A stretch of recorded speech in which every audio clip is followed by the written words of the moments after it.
আসসালামু আলাইকুম বন্ধুরা, তোমরা সবাই কেমন আছো? আশা করছি ভালো আছো। রাইসা রামিসা কিচেনে আবারও চলে এসছে পালং শাকের চপ। হ্যালো বন্ধুরা, আজকে বানাবো পালং শাকের চপ।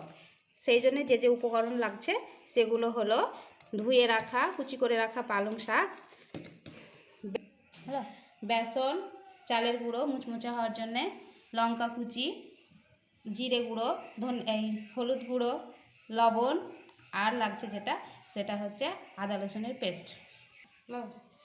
পালং শাকগুলো প্রথমে লবণ দিয়ে সামান্য পরিমাণে মেখে নিতে হবে। দেখুন এইভাবে চটকে নিতে হবে। তারপরে যেটা দিতে হবে সেটা হলো পরিমাণ মতো বেসন,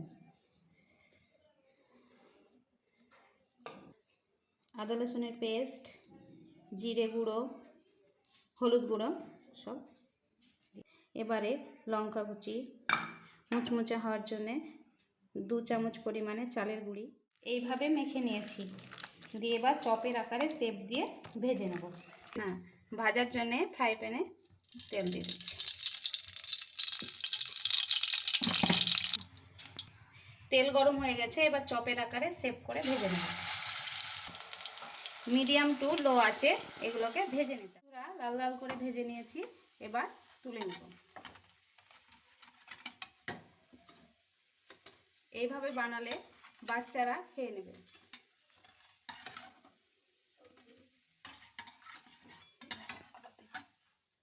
এইভাবে পরিবেশন করবেন। বাচ্চারা যদি না খেতে চায় তবে ছোট থেকে বড় সব বাচ্চাই অনায়াসেই খেয়ে নেবে।